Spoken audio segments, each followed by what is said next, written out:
시청자 여러분, 안녕하십니까? 9월 2일 월요일 JTBC 뉴스 아침엔 시작합니다. 조국 법무부 장관 후보자에 대한 국회 인사청문회가 사실상 무산됐습니다. 여야는 당초 오늘과 내일 이틀 동안 개최할 예정이던 청문회를 앞두고 조 후보자 가족의 증인 채택 문제에 대해 논쟁을 벌였지만 끝내 접점을 찾지 못했습니다. 오늘 오전이라도 극적인 합의가 이루어진다면 곧바로 청문회를 시작할 수 있는데 그 가능성은 매우 낮습니다. 더불어민주당은 이른바 국민청문회를 다시 검토하고 있고 자유한국당은 강하게 반발하고 있습니다. 문재인 대통령이 대학 입시 제도 전반을 재검토하라며 조 후보자 논란과 관련해 처음으로 언급을 한 것에 대해 여야의 반응은 극명하게 엇갈렸습니다. 더불어민주당과 정의당, 민주평화당은 교육개혁의 기회가 돼야 한다며 환영했지만 자유한국당과 바른미래당은 조 후보자를 비호하기 위한 이른바 물타기라며 비판했습니다. 미국과 중국이 당초 예고한 대로 현지 시간 9월 1일부터 상대 국가 농축산물과 제품 등에 대한 추가 관세 부과에 들어갔습니다. 도널드 트럼프 미국 대통령은 중국과의 9월 협상 계획은 변함이 없지만 중국에 더 이상은 빼앗기지 않겠다고 밝혔습니다. 중국은 콩과 돼지고기, 쇠고기 등 트럼프 대통령의 지지층을 타격할 수 있는 미국산 수입품에 대한 추가 관세 부과를 시작했습니다. 일본의 한 국회의원이 전쟁으로 독도를 되찾을 수밖에 없다는 망언을 하면서 파문이 커지고 있습니다. 정치인이 전쟁을 쉽게 입에 올리는 건 무책임한 일이라면서 일본 내에서도 비판이 나왔습니다. 사우디아라비아군이 현지 시간 1일 예멘 반군이 통제하고 있는 다마르시를 폭격했습니다. 국제적십자위원회는 100명 이상이 숨진 것으로 추정하고 있습니다. 반군은 수용시설로 쓰고 있는 대학교가 공습을 당했고 사상자 대부분이 수감자라며 전쟁 범죄라고 비난했습니다. 주말에 미국 텍사스주에서 발생한 총격 사건으로 사망자가 7명, 부상자는 22명으로 늘었습니다. 고속도로와 영화관 등에서 백인 남성이 총기를 난사한 사건이었는데 트럼프 미국 대통령은 총기 규제를 위해 여야 의원들과 논의를 이어가고 있다고 말했습니다. 당초 오늘과 내일 이틀 동안 열릴 예정이던 조국 법무부 장관 후보자에 대한 국회 인사청문회가 사실상 무산됐습니다. 조 후보자의 가족을 증인으로 채택하는 문제를 놓고 여야가 끝내 접점을 찾지 못했습니다. 물론 오늘 오전이라도 극적인 합의가 이루어진다면 곧바로 청문회를 시작할 수는 있지만 그 가능성은 매우 낮습니다. 네, 국회가 청와대에 청문 보고서를 보내야 하는 날이 오늘 밤 자정까지고요. 그렇게 되지 않을 것으로 지금 예상이 되기 때문에 내일 해외 순방 중인 문 대통령이 국회에 청문 보고서를 보내달라고 다시 요청을 할 것으로 보입니다. 그 기한을 청와대가 어느 정도로 잡을지도 지금 관심입니다. 서복현 기자가 보도합니다. 여야의 입장차는 조국 법무부 장관 후보자의 인사청문회를 열기로 한 오늘 이 시각까지도 좁혀지지 않고 있습니다. 조 후보자 가족을 증인으로 부르는 문제를 놓고 충돌만 거듭하다 결국 청문회 일정을 의결하지 못한 겁니다. 여당은 오전에라도 법사위를 열겠다는 계획이지만 야당은 반대하고 있습니다. 오늘 청문회를 하는 건 사실상 무산된 셈입니다. 여당은 국회 청문회가 끝내 무산되면 국민청문회를 열어 조 후보자에게 소명할 기회를 주겠다는 입장입니다. 자유한국당이 끝내 인사청문회를 열지 않고자 한다면 우리는 국민과 직접 만나는 길을 선택하겠습니다. 자유한국당은 강하게 반발하고 있습니다. 핵심 증인도 없는 그런 가짜 청문회 한다는 것이 그건 뭡니까? 결국 청문회 쇼밖에 더 하겠다는 이야기입니까? 오늘을 넘기면 이제 공은 문재인 대통령에게 넘어갑니다. 문 대통령은 열흘 이내에 범위를 정해 청문 보고서를 보내달라고 내일 국회에 다시 요청할 예정입니다. 한국당은 열흘을 다 채워 기한을 주면 오는 12일에도 청문회가 가능하다고 주장하지만 청와대와 여당은 이에 대해 부정적인 것으로 알려졌습니다. JTBC 서복현입니다. 문재인 대통령이 어제 아세안 순방길에 오르기에 앞서 대학 입시 제도 전반을 재검토하라고 지시했습니다. 지금 제도가 기회에 접근하지 못하는 젊은 세대에게 깊은 상처가 되고 있다며 이같이 말했다고 청와대가 전했습니다. 조국 법무부 장관 후보자를 둘러싼 논란의 차원을 넘어선 지시라고 설명했는데 문 대통령이 조 후보자와 관련된 이야기를 꺼낸 것은 후보자 지명 이후 처음입니다. 유미애 기자가 보도합니다. 문재인 대통령이 대입제도 전반에 대한 재검토가 필요하다고 말했습니다. 어제 순방길에 오르기 전 당정청 고위 인사들과 만나 이같이 지시했다고 윤도한 국민소통수석이 밝혔습니다. 문 대통령이 조국 후보자와 그 가족을 둘러싼 논란에 대해 직접 언급한 건 이번이 처음입니다. 문 대통령은 여전히 입시 제도가 공정하지 않다고 생각하는 국민이 많다면서 특히 기회에 접근하지 못하는 젊은 세대에게 대입 제도가 깊은 상처가 되고 있다고 강조했습니다. 조 후보자의 임명과는 별개로 정치권이 이번에 불거진 교육 제도의 문제점을 해결해 나가야 한다는 걸 당부한 걸로 해석됩니다. 윤 수석도 입시 문제와 조 후보자에 제기되는 문제는 별개라고 선을 그었습니다. JTBC 유미입니다. 문재인 대통령의 대학 입시제도 재검토 지시에 대해 정치권의 반응은 크게 엇갈리고 있습니다. 더불어민주당은 국회가 지금이라도 진지한 논의에 나서야 한다고 밝혔습니다. 반면 보수 야당들은 조국 법무부 장관 후보자를 둘러싼 의혹에 대해 이른바 물타기를 하는 것이라며 반발했습니다. 서복형 기자입니다. 문재인 대통령이 대학 입시제도 전반을 재검토하라는 지시를 내린 걸 놓고 정치권의 입장은 극명하게 나뉘고 있습니다. 여당인 더불어민주당은 사실은 국회가 먼저 나섰어야 했다며 그 책임을 통감한다고 했습니다. 그러면서 국회는 지금이라도 평등하고 공정한 기회를 보장할 수 있는 입시제도 마련을 위해 진지한 논의에 나서야 한다고 강조했습니다. 정의당과 민주평화당도 대입제도를 고치는 것에 대해 환영한다는 입장을 내놨습니다. 반면 자유한국당과 바른미래당은 조국 법무부 장관 후보자를 비호하려는 것이라며 반발했습니다. 한국당은 불법적인 특권을 누린 조 후보자와 일가의 죄를 제도 탓으로 떠넘기는 것이라며 비판했습니다. 바른미래당도 조 후보자 의혹과 국민의 공분에 이렇듯 물타기를 해야 하는지 유감이라고 밝혔습니다. JTBC 서복현입니다.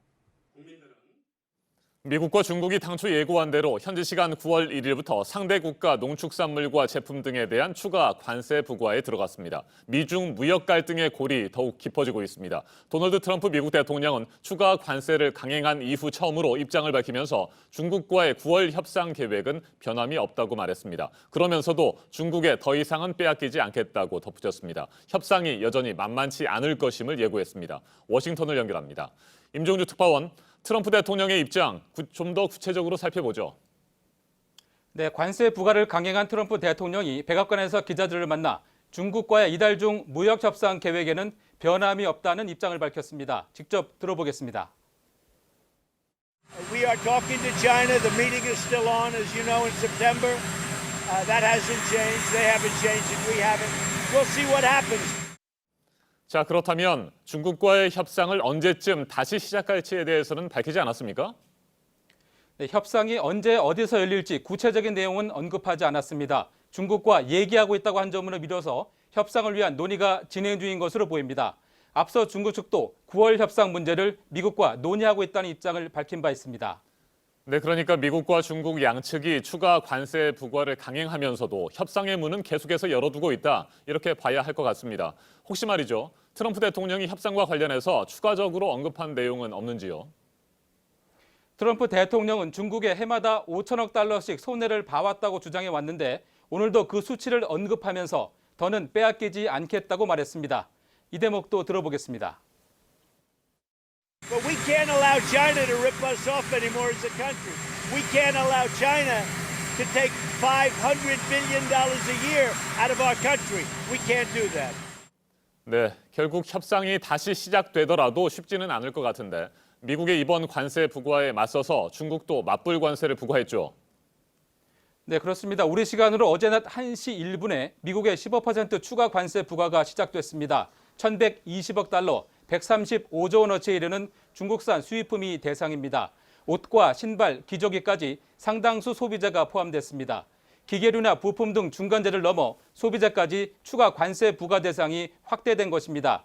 같은 시점에 중국도 미국산 수입품 750억 달러, 90조 원어치의 10%나 5% 추가 관세를 매기기 시작했습니다. 콩과 쇠고기 등이 포함돼 트럼프 대통령 지지층을 겨냥한 것으로 보입니다. 세계 경제의 불확실성을 가중시키고 있는 미중 무역 갈등은 9월 협상이 향배를 가를 분수령이 될 전망입니다.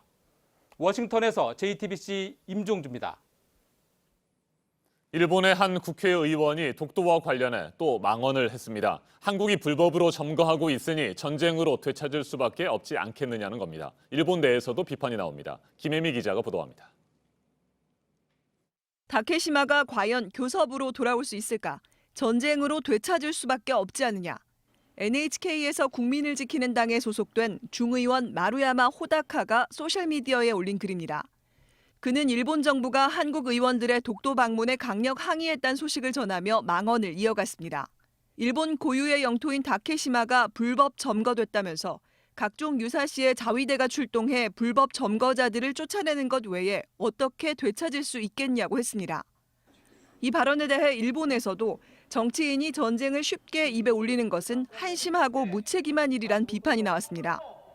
마루야마 의원이 독도 문제와 관련해 군사적 대응이 필요하다고 언급한 건 처음이 아닙니다. 불법 점거자에 대해선 모든 선택지를 고려해야 한다거나 다케시마를 전쟁으로 되찾는 걸 찬성하냐는 설문조사를 진행하기도 했습니다. 지난 5월엔 러시아와 영토 분쟁 중인 쿠릴 열도를 방문해 전쟁으로 되찾자고 했다가 극우 성향인 일본 유신회에서도 제명당했습니다. 당시 일본 중의원이 의원 사직을 촉구하며 규탄 결의를 가결했지만 그는 사직을 거부하고 현재 당으로 옮겼습니다. JTBC 김혜미입니다. 네, 국회의원이 저렇게 전쟁을 쉽게 말하는 일본 모습 보셨는데요. 과거사에 대해서 일본과 다른 모습을 보여주고 있는 독일은 대통령이 2차 대전 80주년 행사가 열린 폴란드를 찾아서 다시 한번 용서를 구했습니다. 김성탁 특파원입니다. 프랑크-발터 슈타인마이어 독일 대통령이 비엘룬을 찾았습니다. 독일 공군의 첫 기습 폭격으로 1,200여 명이 희생된 곳입니다. 폭격이 이뤄진 새벽에 제2차 세계대전 발발 80주년 행사가 열렸습니다. 당시처럼 불이 꺼지고 사이렌이 울립니다. 건물벽에는 독일 전투기의 폭격 모습이 나타납니다. 슈타인마이어 대통령은 독일어와 폴란드어로 사과했습니다. Przeleciała przed ofiarami ataku na Wielą. Przeleciała przed polskimi ofiarami niemieckiej tyranii. I proszę o przebaczenie.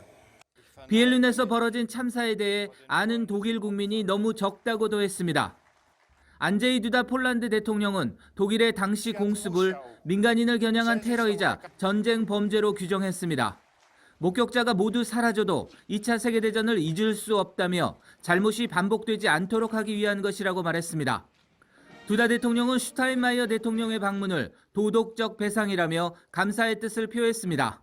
수도 바르샤바에서 열린 80주년 행사에는 앙겔라 메르켈 독일 총리와 마이크 펜스 미국 부통령도 참석했습니다. 런던에서 JTBC 김성탁입니다. 사우디군이 예멘 반군이 통제하는 지역에 대한 폭격에 나서서 대규모 인명피해가 났습니다. 100명이 넘게 숨졌다는 얘기도 나옵니다. 안태훈 기자입니다.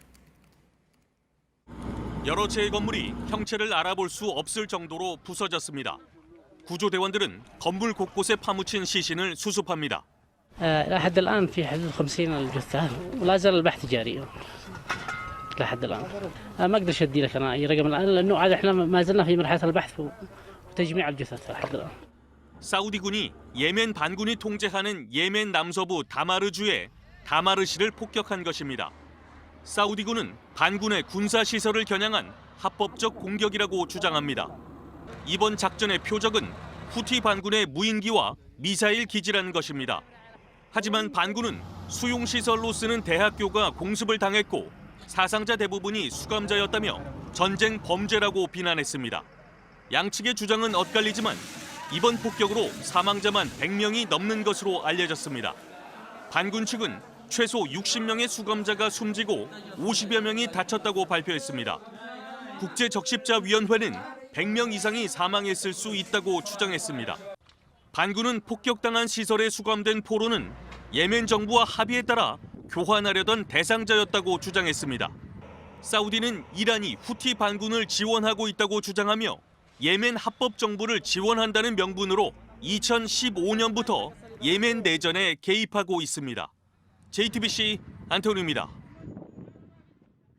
주말에 미국 텍사스주에서 또 총격 사건이 일어났는데요. 사망자와 부상자가 늘었습니다. 7명이 숨지고 22명이 다친 것으로 파악이 됐습니다. 트럼프 대통령은 여야 의원들과 총기 규제 문제를 논의하고 있다고 밝혔습니다. 이자연 기자입니다. 미국 텍사스주의 한 영화관에서 총소리가 잇따라 울려 퍼집니다. 시민들이 황급히 빠져나오고 무장한 경찰들이 건물 주변을 둘러쌉니다. 30대 백인 남성이 오데사와 미들랜드를 잇는 고속도로에서 무차별적으로 총을 쏜 건 지난 토요일 오후. 경찰이 차량 검문을 위해 차를 세우라고 요구하자 경찰관을 향해 총격을 가한 뒤 달아났습니다.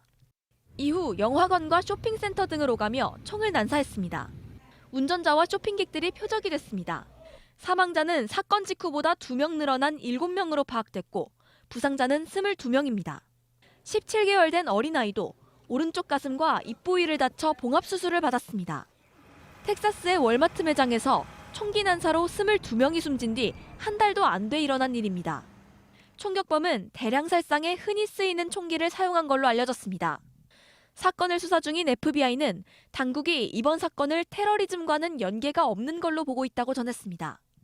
도널드 트럼프 미국 대통령은 사건 이후 기자들과 만나 총기 규제를 위한 입법안을 마련하기 위해 여야 의원들과 논의를 이어가고 있다고 말했습니다. JTBC 이자연입니다. 네, 밤사이 전해진 소식 몇 가지 더 전해드리면 미국 서부의 한 호텔에서 독성 물질이 퍼지는 사고가 났습니다. 투숙객 1명이 사망하고 8명이 병원으로 옮겨져서 치료를 받고 있습니다. 보도 연결해서 알아보겠습니다. 이재승 기자, 이 독성 물질이 사망을 한 투숙객이 뿌린 거라고요? 네, 그렇습니다. 현지 시간으로 어제 오전 10시쯤에 미국 샌프란시스코 세너제이 페어먼트 호텔에서 한 여성이 19층 객실에 독성 물질을 뿌렸습니다. 이 여성은 현장에서 숨졌는데요. 이 물질의 내뿜은 유독가스로 인해서 18층에서 20층에 있던 투숙객 8명이 호흡곤란과 메스꺼움 등을 호소해서 인근 병원에서 치료를 받았습니다. 현장 소방대원은 위험물질에서 썩은 계란 냄새가 났다면서 객실 천장과 바닥에 이 물질이 뿌려져 있었다고 말했습니다. 독성 물질의 실체는 확인되지 않고 있는데요. 다만 달걀 썩는 냄새로 볼 때 독성 물질에 황성분이 들어있지 않나라고 추정해 볼 수 있습니다. 얼마 전 부산 공중화장실에서 황화수소를 마신 여고생이 의식불명 상태가 된 안타까운 사고가 발생했는데 이때 이 황화수소는 달걀 썩는 냄새가 나는 악취를 가진 기체입니다. 네, 프란치스코 교황이 기도회에 늦었습니다. 왜 그런가 봤더니 엘리베이터의 정전 때문에 갇혀서 그렇게 됐다 이렇게 얘기를 했다고요? 네, 이 교황은 3종 기도를 시작하는 정오에서 7분 정도 지난 뒤에 모습을 드러냈습니다. 우선 늦은 이유를 말씀드려야겠다고 서두를 꺼내면서 정전으로 인해서 엘리베이터에 25분이나 갇혀 있었다고 설명했습니다. 이어서 소방관들 덕분에 무사히 구조됐다면서 소방관들에 대한 박수를 요청한 뒤 준비한 강론을 시작했습니다. 교황은 이날 3종 기도의 말미에 13명의 신임 추기경 명단을 깜짝 발표했습니다. 쿠바와 콩고, 과테말라 등 개발도상국 출신이 다수 포함됐고 무슬림 인구가 많은 모로코와 인도네시아에서도 추기경이 배출됐습니다. 이는 추기경 출신지를 유럽 일변도에서 아메리카와 아시아, 아프리카 등으로 다양화한다는 측면이 있고 또 가톨릭 교회가 스웨덴인들의 버팀목이 되기를 소망해온 교황의 의중이 반영됐다는 분석입니다. 잠시 8시쯤에 새로 들어온 속보들 정리해서 다시 뵙겠습니다. 지금까지 아침엔 지금 JTBC 이재승입니다. 이번에는 오늘 아침 체크해봐야 할 뉴스들을 분야별로 살펴보겠습니다. 먼저 정치 분야입니다. 20대 마지막 정기국회가 오늘부터 100일 동안 진행됩니다. 이번 정기국회에서는 513조 원 규모의 슈퍼예산 심사와 국정감사를 실시합니다. 조국 법무부 장관 후보자 청문회를 둘러싼 여야 갈등으로 아직까지 세부 일정은 논의하지 못한 상태입니다. 국방부 유해 발굴 감식단이 지난 3월부터 7월까지 실시한 전반기 유해 발굴 작업을 통해 6.25 전사자 유해 457구를 찾았다고 밝혔습니다. 지난해 전반기에는 222구를 찾은 바 있습니다. 오늘부터는 후반기 유해 발굴 작업이 시작됩니다. 중국의 왕이 외교부장이 오늘부터 수요일까지 사흘 동안 북한을 방문합니다. 이 기간에 이영호 외무상과 회담할 예정입니다. 이 외무상의 유엔 총회 불참으로 북미 고위급 회담이 어려워진 가운데 북중 고위급 회담에서 어떤 이야기가 오갈지 관심이 모아지고 있습니다. 하반기 공채 시즌이 시작됐습니다. 주요 대기업들이 대졸 신입사원을 뽑는 일정을 이번 주부터 시작을 하는데요. SK그룹, 포스코, KT는 오늘부터 서류 접수를 시작합니다. 기업들이 수시 채용을 늘리고 공채 규모는 줄여서 경쟁이 더 치열할 것으로 보입니다. 경기도 과천의 전세 시장이 지금 심상치가 않은데요. 전세 물건이 없어서 나오면 곧바로 계약이 되고 이로 인해서 전세값이 급등을 하고 있습니다. 7월, 8월 2달 동안 3%가 넘게 올랐다고 하는데 앞으로 나올 분양 물량의 1순위로 청약을 하기 위해서 전세로 살면서 거주 요건을 채우려는 사람들이 많아진 게 그 이유입니다. 강원도 양양국제공항을 근거지로 하는 신규 항공사 플라이 강원의 운항 증명 수검 과정이 지금 진행이 되고 있습니다. 이달 중에 절차를 모두 끝내고 다음 달부터 국내선, 12월부터는 국제선을 취항한다는 계획입니다. 계속해서 사회 분야 뉴스입니다. 서울 강서구의 한 아파트에서 어제 80대 노모와 지체장애를 가진 50대 아들이 숨진 채 발견됐습니다. 두 사람의 시신에서 둔기에 의한 외상 흔적이 발견됐습니다. 경찰은 타살 가능성에 무게를 두고 수사 중입니다. 어젯밤 10시 반쯤 대구 달서구의 한 모텔 3층 객실에서 불이 났습니다. 50대 투숙객이 연기를 들이마셔 병원으로 옮겨졌고 손님 10여 명이 대피했습니다. 소방당국이 정확한 화재 원인을 조사하고 있습니다. 어제 오후 대구 달성군에서 벌초를 하기 위해 산으로 올라간 80대 노인이 실종돼 경찰이 수색에 나섰습니다. 실종 신고가 접수된 뒤 경찰과 소방당국이 헬기와 수색견을 동원해 수색했지만 찾지 못했고 오늘 아침 다시 수색을 재개할 예정입니다. 신라 최고의 명필이지만 친필이 거의 없는 것으로 알려진 김생의 글씨 자료가 5건 더 있다는 주장이 나왔습니다. 박홍국 위덕대 박물관장은 경주 무장사지 사적비와 국립경주박물관에 있는 2차돈 순교비 등 5건도 김생의 친필로 추정이 된다고 밝혔습니다. 일본 지방자치단체가 주최하는 사진전에서 한국 출신 작가가 수상자로 선정이 돼서 관심을 받고 있습니다. 한일 간 갈등이 깊어지고 있는 상황이기 때문이죠. 수상자는 동일본 대지진 피해 지역에서 사진 촬영을 하고 있는 박진영 작가입니다. 서울 365 패션쇼가 어제는 마포구 문화비축기지에서 열렸습니다. 패션의 환경을 채우다라는 주제로 재활용한 친환경 의상 50여 벌을 선보였습니다. 조국 법무부 장관 후보자 오늘 청문회는 사실상 무산이 된 상황이고요. 예정됐던 나머지 두 후보자에 대한 청문회는 열립니다. 최기영 과학기술정보통신부 장관 후보자 또 조성욱 공정거래위원장 후보자에 대한 국회 인사청문회가 오늘 진행이 됩니다. 네, 오늘 20대 마지막 정기국회가 문을 열기에 앞서서 문희상 국회의장과 교섭단체 3당 원내대표들이 만납니다. 조국 후보자 청문회 문제를 포함해서 정기국회 의사 일정을 논의할 계획입니다. 성폭행, 성추행 혐의로 구속돼 있는 배우 강지환 씨 첫 재판이 오늘 있습니다. 자택에서 술을 마신 뒤 자고 있는 여성 스태프 1명을 성폭행하고 또 다른 1명을 성추행한 혐의를 받고 있습니다. 주목할 만한 분야별 뉴스들 체크해드렸습니다. 이어서 기상정보입니다. 제주 남쪽 해상에 위치한 정체전선의 영향으로 아침 출근길 제주와 남부지방 곳곳에 비가 오고 있습니다. 제주는 오전 중 그치겠지만 남부지방은 밤까지 길게 이어지겠습니다. 이렇게 가을 장마가 이번 주 계속됩니다. 내일 서울을 제외한 대부분 지역으로 확대되겠고요. 수요일과 목요일 전국에 쏟아지겠습니다. 금요일 오전 중부지방을 끝으로 잠시 개겠지만 이후에도 기압골의 영향을 받으면서 전국에 다시 비 소식이 있습니다. 일단 내일까지 비의 양은 남해안에 120mm 이상 쏟아지겠고요. 전남과 경남, 제주에 최대 80mm, 전북과 경북에도 최대 60mm로 다소 많겠습니다. 오늘 낮 기온은 서울이 30도, 광주 25도, 대구가 24도로 비가 오는 남부지방은 선선하겠습니다. 북한은 대부분 30도 가까이 오르겠습니다. 수요일 전국에 비가 쏟아지면서 서울의 낮 기온 25도까지 떨어지겠습니다. 기상정보였습니다.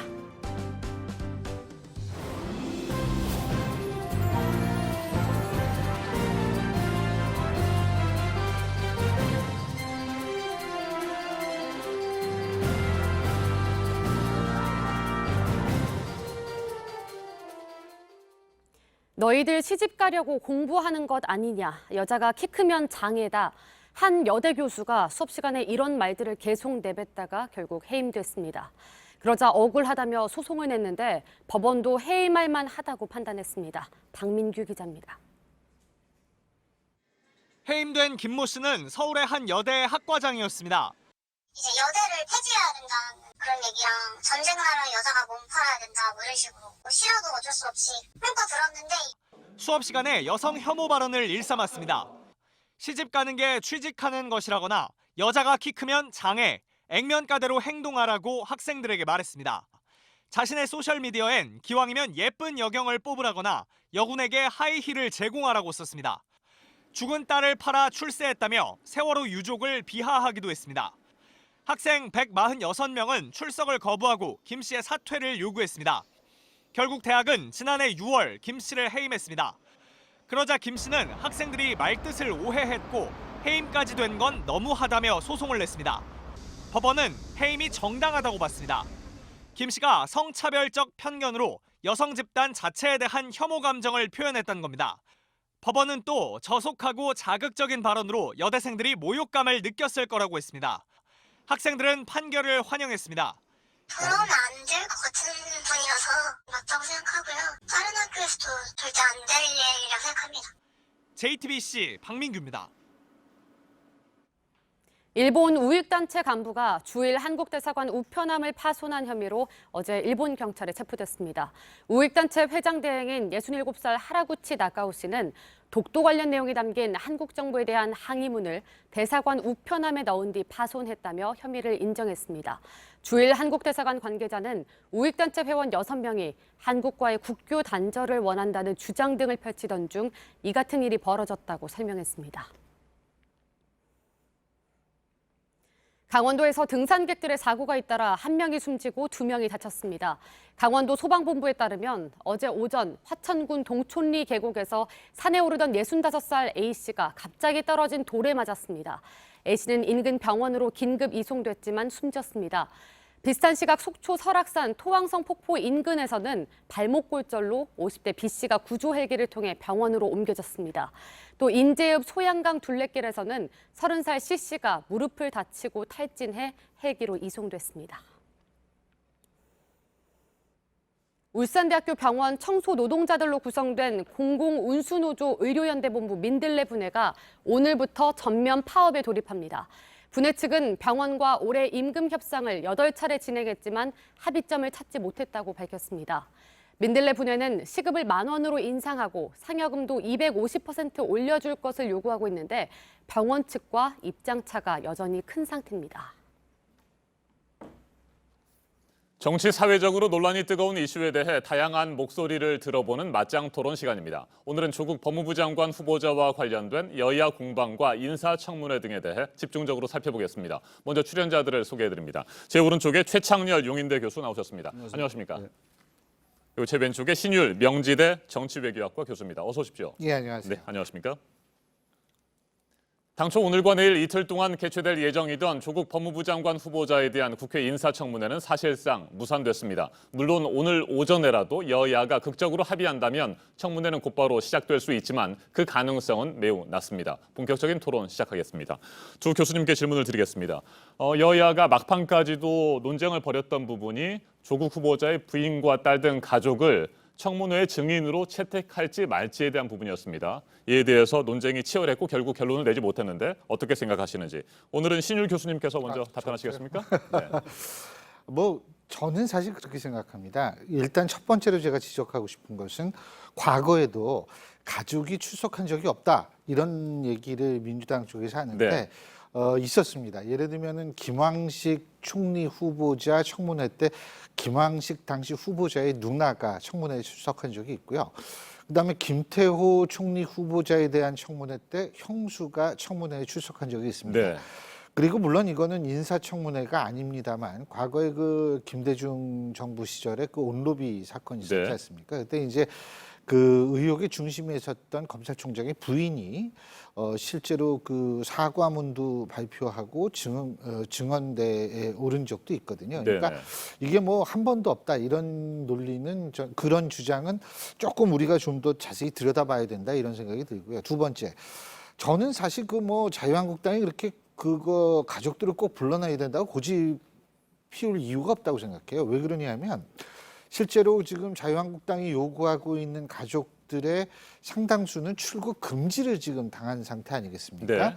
그렇다면은 뭐 주요 참고인이 될 수도 있는 거고 여러 가지 때문에 이분들이 설령 청문회에 나온다 하더라도 질문에 대해서 이거 수사 중인 사안이라서 제가 얘기하기 곤란합니다. 그러면은 더 이상 추궁하기도 굉장히 힘든 상황이라는 거죠.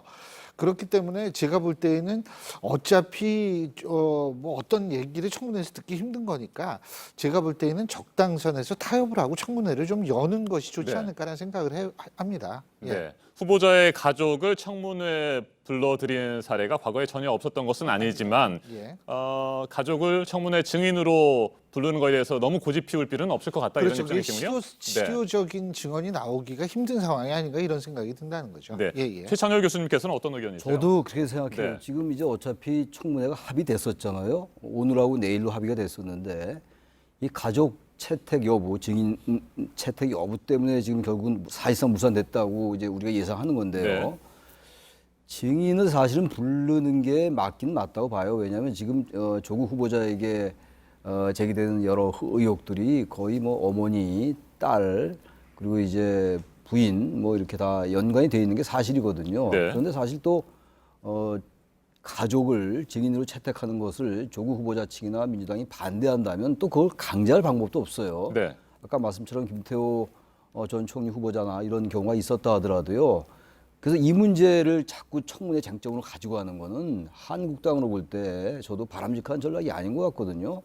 그럼 이 민주당에게 오히려 더 명분이 주어지는 거거든요. 일단 합의를 했기 때문에 청문회 일정에 합의했던 것이기 때문에 그 청문회가 무산되고 문재인 대통령이 임명을 강행하고 그러면 이 전국은 어떻게 되겠어요? 전 그래서 이 지금 여당이나 야당이나 이 조국 후보자를 둘러싼 의혹들보다도 그건 한편으로 뭐 따로 이제 진행이 되는 거고 네. 검찰 수사가 진행되고 있으니까 청문회를 둘러싼 하나의 정치적 셈법이 작동하고 있다 양쪽이다. 그리고 또 하나 이 양상을 가만히 보면요. 27일 날 검찰의 압수수색이 시작됐어요. 네. 그런 다음에 완전히 전 양상이 바뀌었다고 봅니다. 그러니까 이제 진영 대결, 진영 논리로 이 프레임이 바뀐 것 같아요. 그리고 29일 날 유시민 이사장이 SNS에 조국 후보자를 두둔하는 발언을 했단 말이죠. 그 이후에 여권 인사들의 이제 그 발언이 이어졌고, 그리고 이제 이른바 검색 대결이라고 그럽니까? 그 검색 창에 여러 그 문장들이 뜨잖아요. 네. 조국 후보 힘내세요. 뭐 조국 사퇴하세요. 그리고 오늘 보니까 또 다른 게 또 떴더라고요. 그러니까 이런 식으로 양상이 바뀐 것 같아요. 그러니까 우리 한국 정치의 가장 그 우리가 경계하는 적대적 공생관계, 그리고 네. 양쪽의 지지를 결집해 나가는. 그러니까 일단 조국 후보자의 청문회 일단 지켜보고, 그런 다음에 이제 국민들이 납득이 갈 것인가 안 갈 것인가 보고 또 그 다음에 수사 결과가 나오면 또 그때 대처해야 되는 것인데, 이게 지금 그 전에 청문회 여부를 둘러싸고 여야가 쟁투하면서 진영 간에는 이제 완전히 조국 무조건 임명시켜야 된다. 이쪽은 또 반대로 무조건 낙마시켜야 된다. 이런 것들이 있기 때문에 정치권이 선거를 앞두고 너무 진영의 그 지지를 결집하려는 데만 너무 집착하는 것이 아닌가. 이런 우려를 안 할 수가 없습니다. 알겠습니다. 진영 대결의 양상으로 번지고 있다. 이 부분에 대해서 지적을 하셨는데 이 부분은 잠시 후에 살펴보기로 하고요. 일단 인사청문회 얘기가 나왔으니까 앞으로 인사청문회가 실제로 열릴 가능성은 전혀 없는지 이 부분도 좀 살펴보도록 하겠습니다. 일단 오늘 오전이라도 여야가 합의를 한다면 오늘 오후에 인사청문회가 열릴 수도 있을 것 같은데 어떻게 보십니까? 그거는 저는 좀 힘들 거라고 봅니다. 뭐냐면 증인 채택이 일단 돼야 되고 네. 증인한테 하면 증인이 뭐 기다렸다가 막 뛰어오든가 이지 않습니까? 그러니까 증인이 충분히 출석할 수 있는 시간적인 여유를 줘야 되는 건 당연하고요. 그렇기 때문에 제가 볼 때는 아무리 만약 오늘이 2일이죠. 네. 그러면 아무리 빨라야 제가 볼 때는 5일 정도에 열릴 수 있을 거라고 생각을 합니다. 그런데요, 이렇게 기한을 넘겨서 청문회가 열리는 게 제 기억으로는 이번이 처음이 아닐 거예요. 이명박 정권 때도 있었던 걸로 알고 있거든요. 그러니까 제가 볼 때에는 법적으로 어긴 건 이 법적 기한을 어긴 건 비난받아야 마땅하지만 중요한 거는 이 법적 기한을 지키는 것이 중요한 네. 것인지 아니면은 그래도 청문회라는 법적 절차를 거쳐서 임명을 하든 뭐 어떻게 되든 간에 그렇게 결론을 내는 것이 더 중요한 것인지에 대한 사실 저는 이 사안에 대한 경중을 일단 파악을 하고요. 제가 볼 때는 후자가 사실은 더 중요하다고 보거든요. 그러면은 이왕 좀 늦어진 거 조금 더 기다렸다가 하는 그런 지혜를 좀 발휘했으면 좋겠어요. 그러니까 여당도 무조건 밀어붙이는 것이 아니고 야당도 무조건 고집하는 것이 아니고 정치라는 게 뭐예요? 불가능을 가능하게 만드는 게 정치라고 얘기를 하지 않습니까? 그렇다면 여기에서도 타협점을 찾도록 융통성을 좀 발휘해야 됩니다. 양쪽이 전부 융통성 발휘 못하고서 부딪히기만 하면 그거 좋은 거 아니거든요. 그리고 아까 최 교수님께서 말씀하신 거 200% 동의하는 게 이렇게 해봤자 조국 정국이 이게 청문회 여느냐 마느냐 전국으로 이게 옮겨갈 수도 있어요. 그러면 야당의 입장에서 모두 손해거든요. 그러니까 야당의 입장에서도 그렇고 여당 또 이거 법적 제도적 절차 뛰어넘어서 어떻게 됐다 이래도 또 아무래도 비난을 들을 수 있는 거니까 좀 이때 이 절충을 하는 지혜를 좀 발휘했으면 좋겠어요. 네, 조국 후보자의 가족을 청문회 증인으로 채택하지 않기로 여야가 합의를 한다면 오늘 오후에라도 열릴 수 있지만 그 가능성은 매우 낮다 이렇게 보시는 거군요. 그리고 증인을 채택을 하게 되면 청문회 전에 닷새 이전에는 통보를 해야 되잖아요. 그렇죠. 닷새 이전이기 때문에. 근데 뭐 한 3일 줘도 네. 이 나오라 그래서 나오는 것이 그럴 수도 좋지 않을까 있겠죠? 이런 생각을 한다는 뭐 거죠. 자발적으로 나오게 달라요. 된다면요. 예, 그렇게 예. 되고 만약에 닷새 이전이라고 하는 규정을 꼭 지켜야 된다고 한다면 이번 주는 어려워질 수도 있고 일주일 뒤인 뭐 9일, 10일에는 가능할 수도 있을 것 같습니다. 인사청문회 앞으로의 전망 어떻게 보세요? 저는 어려울 것 같아요. 지금 이제 이미 한국당은 청문회를 안 하기로 좀 내심 그렇게 방침을 세운 게 아닌가 생각이 드는 게 그렇게 보고 계십니까? 네, 좀 그렇게 봐요. 왜냐하면 지금 증인 채택에 이 민주당이 합의해 줄 리가 없어요. 지금 현재의 정황으로 볼 때 여러 가지 이제 상황으로 보면은 그렇다면 증인을 채택하지 않으면 또 한국당으로서는 의미가 없다라고 계속 얘기하고 있는 거 아니겠어요? 이 두 쪽이 부딪히고 있기 때문에 오늘 전격적으로 증인 없이 청문하자라고 한국당이 합의해 줄 가능성은 대단히 낮고 민주당도 증인 부르는 것에 대해서는 안 된다라고 얘기하고 있는 거 아니에요? 뭐 가족 인질극 얘기까지 나올 정도니까 일각에서 여권 일각입니다만 네. 그렇다면 저는 앞서 신 교수님 말씀처럼 양쪽이 좀 양보할 수밖에 없어요. 증인 부르지 않더라도 전 조국 후보자에게 물어볼 수 있잖아요. 물어보고 그럼 국민들이 판단할 겁니다. 아마 이제 더 이상 여야가 각자의 주장을 할 때는 지난 것 같아요. 이제 다 파악이 됐고 또 팩트 관계, 사실 관계 어떤지는 좀 시간이 지나면 또 알려질 것이고 그러니까 청문회를 통해서 하는 게 맞다고 보고 만약에 여기서 계속 청문회를 증인 문제로 무산시키는 것에 대한 책임이 한국당에 돌아간다면 한국당도 별로 정치적으로 얻을 게 없다고 보기 때문에 저는 민주당도 너무 2일 날 청문 시한이 끝나니까 무조건 요청하겠다라는 쪽으로만 가지 말고 어차피 양쪽이 지금 양극단으로 부딪히고 있는 거 아니겠어요? 우리 신 교수 말씀처럼 한 며칠 양보해서 왜냐하면 청문 기한이 이제 2일 날 끝나면은 대통령이 10일 이내로 재송무 요청할 수 있잖아요. 그러면 12일까지가 가능하다라고 이제 한국당이 주장하고 있는 거거든요. 근데 이제 민주당 쪽은 그것은 대통령의 시간이다. 국회 시간은 끝났다라고 얘기하고 있는 건데 절충하면 될 것 같아요. 그래서 청문회 열어야죠. 열지 않고 이걸 국민청문회로 간다.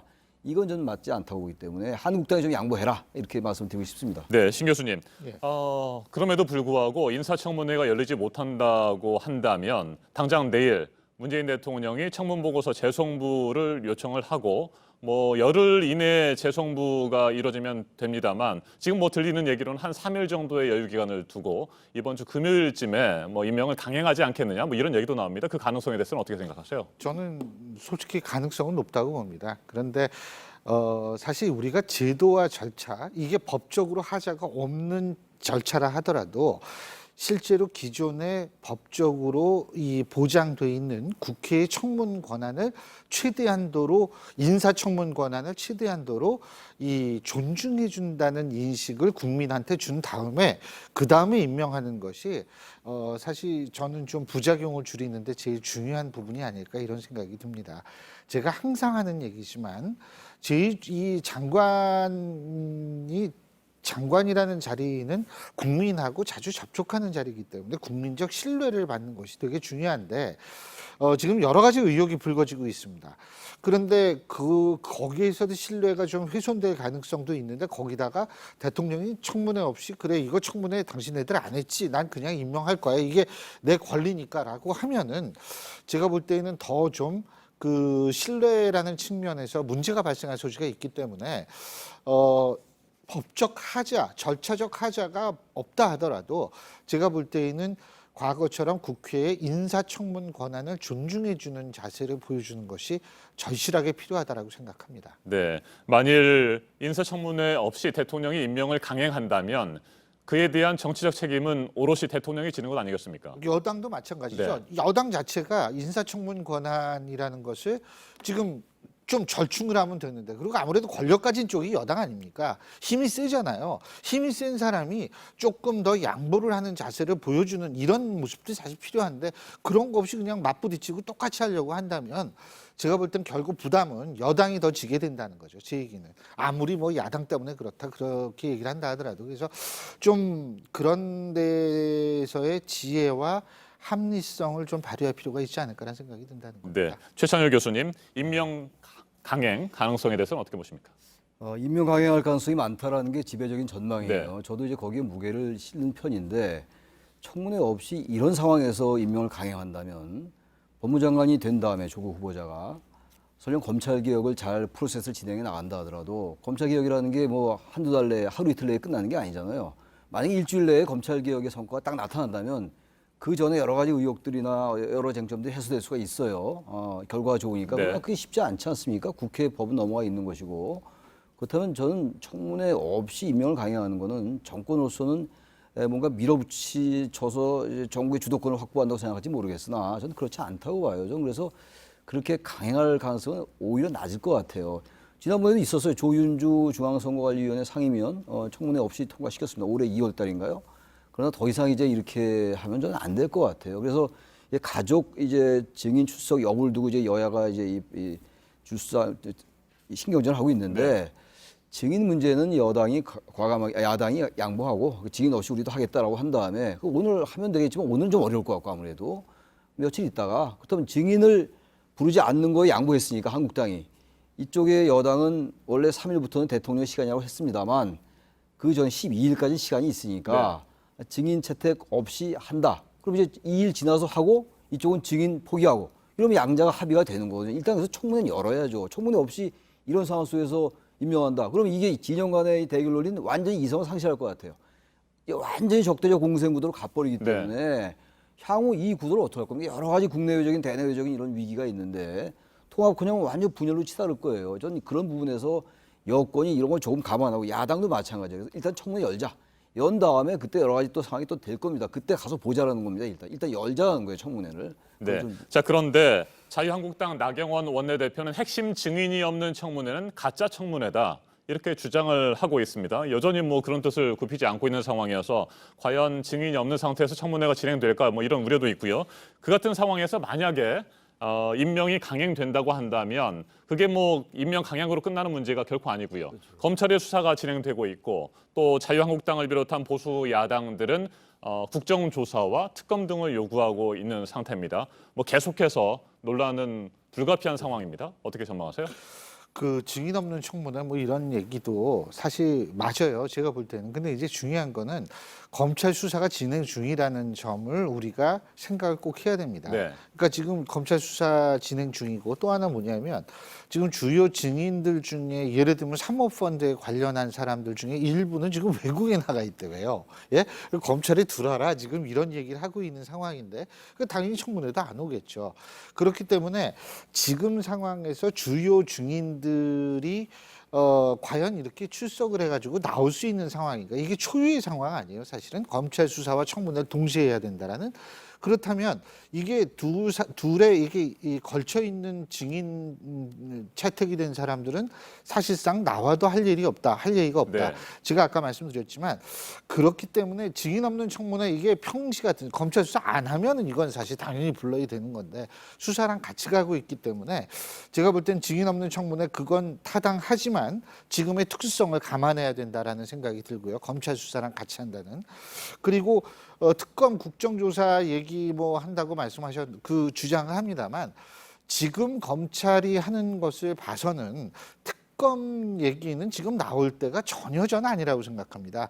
검찰이 나름대로 정치적 권력 눈치를 안 보고 수사를 한다라는 얘기가 많이 들리고 있는 상황에서 지금 특검 얘기할 때는 절대로 아니다. 전 그런 생각이 들고요. 그래서 이게 지금 사실 추석을 앞두고 있는 시점 아니겠습니까? 그래서 이제 야당은 아마 이거를 그때까지 끌고 가려고 생각하는 그런 측면도 있을 것 같지만, 제가 볼 때에는 어쨌든 얘기는 계속 진행될 겁니다. 본이든 본의가 아니든 간에 검찰 수사 뭐 얘기도 나올 거고 뭐 이 계속 되니까 제가 볼 때에는 좀 9월 5일이나 이때 청문회를 당연히 해야 된다는 생각이 들고요. 청문회 없이 임명하는 거 저는 이게 계속 관례화될까 봐 저는 그걸 반대하는 겁니다.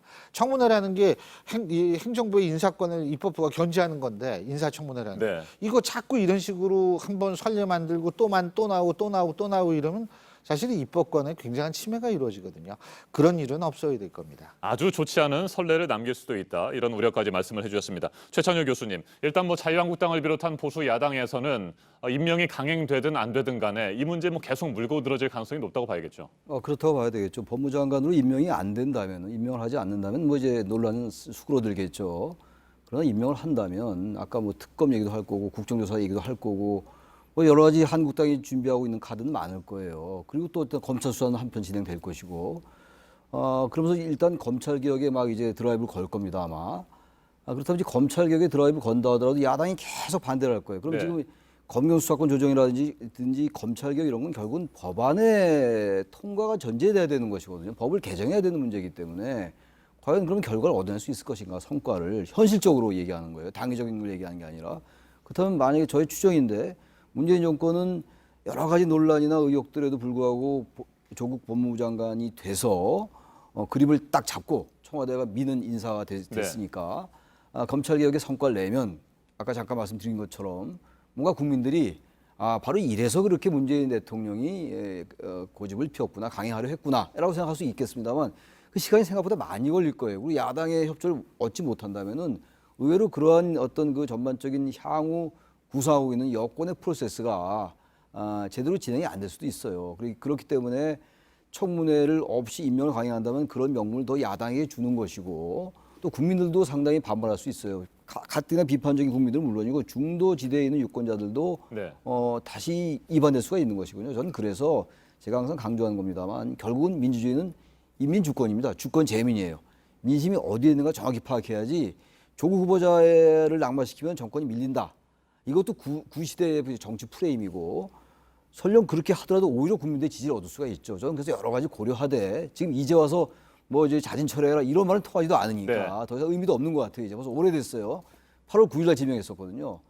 그러니까 이제는 여권도 야권도 민심을 봐라. 특히 이제 야당도 한국당도 너무 청문회 없이 해서 임명을 강행시켜서 오히려 이제 더 반발을 불러일으키려는 그런 정치적 계산이 있다면 그것도 포기해라. 이제 정말 여야 모두 민심만 보고 가라는 겁니다. 그렇다면 반드시 청문회를 열어야 돼요. 그래서 국민들의 반응을 한번 볼 필요는 있다고 생각하는 겁니다. 자, 이번에는 최창렬 교수님께서 토론 앞부분에 말씀을 하셨던 진영 대결 양상에 대해서 의견을 좀 들어보도록 하겠습니다. 얼마 전까지만 해도 조 후보자와 가족을 중심으로 한 각종 의혹에 대해서 열띤 공방들이 여야 간에 펼쳐졌습니다. 국민들 사이에서도 의견이 분분했었고요. 자, 그런데 지난주 후반부터 어느 순간 진영 대결 양상으로 흐르고 있습니다.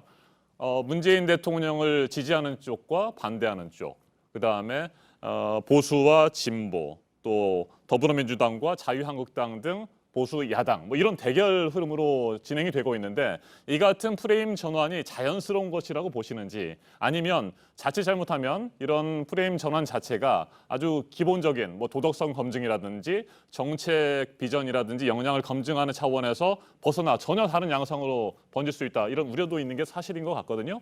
교수님 어떻게 생각하십니까? 예를 들면 그 진영 대결에 가장 먼저 이 얘기를 꺼냈던 사람 중에 하나가 유시민 전 장관, 유시민 이사장 아니겠어요? 조국 법무부 장관 후보자 의혹 확인 과정에서 온갖 억측과 짐작, 추측, 희망사항을 결합해 절대 부적격, 위선자, 이중인격자, 피의자라고 한 것은 다 헛소리라고 생각한다. 이런 얘기를 했죠. 근데 사실 이 헛소리라고 얘기를 한다면 그 이유를 본인이 좀 전 분명히 말씀을 해주셔야 될 것 같다고 생각합니다. 뭐 예를 들자면 단국대 논문, 의대의 논문 제일 저자로 등재된 것에 대해서 의혹을 제기하는 것이 헛소리라고 생각한다면 그 뭐 하는지 안 하는지 모르겠습니다만 어쨌든 그 근거를 좀 구체적으로 얘기를 했으면 좋겠어요. 그리고 또 한 가지는 뭐냐면 현재의 조국과 과거의 조국이 다르다는 거기에서 네. 이제 여러 가지 얘기가 나오는데 그런 것도 다 헛소리라고 생각하는지. 그리고 사실 박원순 시장도 이런 얘기했거든요. 조국 법무장관의 치열했던 삶을 이념의 굴레로 덧씌워 송두리째 폄훼하는 것은 온당치 않다. 자, 그렇다면 지금 제가 말씀드린 당국대 논문이라든지 이런 것들이 이념의 굴레를 씌워서 얘기를 한 것인지 저는 사실 그게 잘 연결이 안 되거든요. 이런 것도 박원순 시장께서 직접 좀 설명을 해주셨으면 좋겠어요. 저 같은 사람 못 알아들으니까. 그러니까 가장 중요한 것은 뭐냐면 상대를 얘기를 하는 건 좋아요. 그런데 거기에서 논리적으로 딱 해가지고 이래서 이게 위선이고 헛소리고 이래서 이게 이념의 굴레다라고 얘기를 하면 전 이건 진영 논리가 아니라고 생각합니다. 네. 그런데 상대가 얘기하는 건 헛소리고 이거는 이념의 굴레로 더 씌워진 얘기고 이런 식으로 표현한다는 것은 오히려 진영 논리를 부추기는 것 아닌가. 그리고 뭐 예를 들면 오늘 아침에 한국일보가 단독으로 지금 보도한 그 내용을 제가 아침에 봤는데요. 그 부산 병원장인가요? 그분하고 조국 후보자하고 예전에 양산병원 이 갤러리 여는데 같이 있다가 저녁 식사 같이 했는데 부산대병원에서는 안 했다라고 그랬다. 네. 예를 들면 이런 식으로 보도가 나오고 있는데 이런 것도 그러면 다 헛소리에 속하고 이념의 굴레에 속하는 건지 저는 그런 것들의 설명이 필요하다고 생각합니다. 아니면 진짜 이게 진영 논리에 부딪혀가지고 사실 유시민 전 장관, 유시민 이사장이나 아니면 박원순 서울시장이나 우리나라의 굉장히 중요한 정치인이고 저는 미래에 굉장히 큰 일을 할 수 있는 정치인이라고 생각을 하는데 이렇게 진영 논리에 빠졌다라는 인상을 준다면 네. 그거 결코 바람직한 거 아니고 사회에서도 바람직한 게 아니거든요. 설명해 주셔야 됩니다. 알겠습니다. 최 교수님께서는 진영 대결 양상이 자연스러운 민심의 전환이라고 생각하십니까? 아니면 핵심 쟁점을 가리는 일이라고 생각하십니까? 저는 핵심 쟁점을 가리는 면이 있다고 봐요. 물론 이제 모든 사안이라는 게 진화하는 거니까 벌써 시간이 꽤 흘렀잖아요. 9일 날 내정하고 벌써 오늘 9월 달이니까 자연스럽게 바뀐 것 같아요. 27일 날 검찰 압수수색한 다음에 위기의식을 느낀 이제 조국 후보자의 지지자들이 좀 결집한 양상이 뚜렷했고 그 바로 다다음 날 29일 날 유시민 이사장이 그런 지금 우리 신 교수께서 소개한 얘기를 했어요. 그 다음에 여권 인사들이 연이은 발언들이 있었고 민주당 내부에서는 약간 좀 갈리는 것 같고 그러니까 중요한 건 지금 조국 후보자가 검찰 개혁을 할 수 있느냐의 역량 이전에 여러 가지 의혹들이 제기된 건 분명히 맞는 거거든요. 그래서 그걸 이제 사실관계를 이제 검찰이 가리겠죠. 근데 그 부분이 지금 자연스러운지 어쨌든 부자연스러운지 모르겠습니다만 이쪽으로 이제 옮겨 붙었어요. 그러니까 이제 네. 조국 후보자에 둘러싼 여러 가지 문제가 진실에 부합하냐 아니냐라는 검증보다는 이제 그야말로 한국 정치에서의 가장 그 기본적인 프레임, 여야가 쟁투를 벌이고 지지층이 결집되고 극단적인 대립과 혐오로 가고 이런 쪽으로 이제 바뀐 건 아주 바람직하지 못하다. 그래서 이런 부분들을 일단 청문회를 계기로 다시 한번 바로 잡아가지고 프레임을 다시 좀 바꿔야 됩니다. 완전히 이건 적대적 관계로 가고 있어요. 그건 아니잖아요. 사실 조국 후보자 한 사람이 지금 온통 이 나라를 진보 진영과 보수 진영으로 가른다? 저는 사실 평소에 진보적 의지를 얘기 많이 했는데 네. 제가 뭐 사실 조국 후보자에 대해서 비판적 얘기도 많이 했어요. 그렇다면 저는 뭐 보수 수구입니까? 그런 건 아니잖아요. 그러니까 지금 다시 프레임을 정확하게 바꿀 필요가 있어요. 조국 후보자가 과연 여러 가지 제기된 도덕성이 검찰 개혁을 할 수 있는 정도가 되는 것인지 아니면 이건 도저히 안 되는 것인지를 판단을 해야 되는 것이지 이거 보수 진보로 나뉘어가지고 특히 선거 앞두고 한국당은 이걸 또 하나의 명분으로 삼고 한국당이 그동안 사실 얼마나 수구적 얘기를 많이 했어요. 요즘은 한국당이 계속 조국 후보자를 반대하니까 이게 조국 후보자를 반대한 한국당과 일부 또 진보 진영 내에서 조국 후보자를 비판하는 사람들과 같이 이제 묶이는 이런 현상. 이건 한국 정치가 굉장히 이상하게 된 것 같아요. 그래서 빨리 정리를 하려면 청문회 열어서 국민들의 판단을 좀 받아라. 그걸 얘기하고 싶습니다. 알겠습니다. 이제 토론을 마무리할 시간이 됐고요. 20초씩 시간을 드리겠습니다. 미처 못하신 말씀 있으면 해주시기 바랍니다. 제가 좀 아까 한국일보 단독 보도가 조국 후보자가 그 노한중 부산의료원장과 함께 여러 사람이 물론 같이 갔지만 부산대병원 갤러리 개막식 이후에 만찬을 같이 했다 이 얘기인데요. 그게 부정을 했는데 부산대병원 측에서 이제 영수증이 나왔다 이런 얘기를 제가 아까 말씀드린 거고요. 뭐 저는 사실 이제 이 일이 원만하게 한쪽이 뭐 원만하게 치러지긴 힘들다고 생각합니다. 제가 여기에서 딱 한마디 한다면 지금 가장 합리적인 방법이 뭐냐면 집단 이성에 대한 신뢰로 문제를 푸는 겁니다. 이 얘기가 무슨 얘기인지는 권력을 가진 쪽에서 잘 생각해 주시면 됩니다. 알겠습니다. 집단 지성을 말씀을 해주셨습니다. 이성입니다. 지성이 아닙니다. 이성입니까? 예. 네. 최창렬 교수님 말씀해 저는 주시죠. 대개 집권이 이 정도 시점에 집권 3년 차에 이런 위기가 옵니다. 위기일 수도 있고 어떤 여러 형태의 쟁점이 부각되는데 이럴 때 너무 정권의 입장에서만 생각하지 말아라는 걸 말씀드리고 싶고 그리고 너무 하나에 집착하지 말아라. 이게 국면이 바뀔 수 있는 거거든요. 그러니까 조국 후보자를 마치 제가 뭐 조국 후보자를 임명하지 말라는 걸 주장한 건 아니에요. 이미 이제 그런 의미가 없어졌으니까 네. 특정 인물에 너무 집착하지 말고 야당도 한국당도 이런 걸 계기로 해가지고 뭔가 자꾸 계속 어떤 그 자신들의 그 좀 수구냉전 제 이게 개인적인 생각입니다만 너무 지나치게 수구냉전적인 생각으로 밀어붙이는 것도 민심에 반할 수 있습니다. 저는 그래서 특히 정권의 입장에서 현재가 정권의 변곡점이다. 이걸 잘 넘기면 오히려 지지를 받을 수 있는 것이고 너무 민심을 거스르면은 그거는 의외로 역풍을 맞을 수 있다라는 그 충고 아닌 충고를 드리고 싶습니다. 알겠습니다. 오늘까지도 여야가 추가적으로 협의를 할 모양이니까요. 결과를 지켜보도록 하고요. 오늘 맞짱 토론 여기서 마무리하도록 하겠습니다. 최창렬 용인대 교수 그리고 신율 명지대 교수와 함께했습니다. 두 분 토론 잘 들었습니다. 네, 감사합니다. 고맙습니다. 감사합니다.